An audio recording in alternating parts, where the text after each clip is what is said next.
Mwanaharakati wa Kenya Boniface Mwangi ameachiliwa huru na Tanzania. Mkurugenzi mtendaji wa shirika la Haki Afrika aliambia BBC. Hussein Haldi alithibitisha ya kuwa alikuwa pamoja na Mwangi wakiwa njiani kutoka Mombasa na sasa wanaelekea Nairobi. Waziri mkuu na katibu wa baraza la mawaziri Musalia Mudavadi awali alikuwa pia ametangaza kuachiliwa kwa mwanaharakati huyo karibu na eneo la mpaka kati ya nchi hizo mbili, ambaye alikuwa amekamatwa nchini Tanzania kwa siku kadhaa. Mudavadi katika taarifa yake alisema Mwangi aliachiliwa huru Alhamis asubuhi na mamlaka ya Tanzania baada ya serikali kuingilia kati.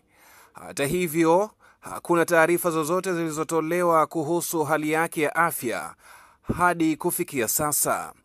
Awali wizara ya mambo ya nchi za nje ya Kenya ilisema kuwa licha ya maombi kadhaa ya kumuona mwanaharakati huyo, maafisa wa serikali ya Kenya hawakuwezeshwa kumfikia wala kuwa na habari zozote kumhusu bwana Mwangi.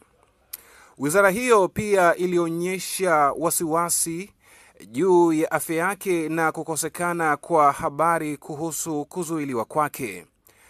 Kenya ilitoa wito kwa serikali ya Tanzania kuchukua hatua ya haraka na bila kuchelewa ili kuwezesha ufikiwaji wa kibalozi au kuachiliwa kwa Mwangi kwa mujibu wa sheria na kanuni za kimataifa kidiplomasia.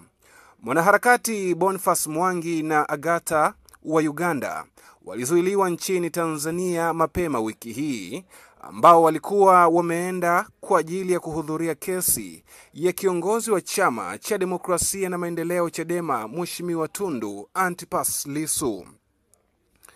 Hapo jana Njeri Mwangi, mke wa Boniface Mwangi, aliandamana na mwanae mkubwa, mama yake na mawakili wake hadi katika ubalozi wa Tanzania nchini Kenya na baadaye kuelekea katika wizara ya mambo ya nje mjini Nairobi kueleza hofu kubwa kuhusu hali ya mume wake, akitaja kuwa hajazungumza naye tangu Jumatatu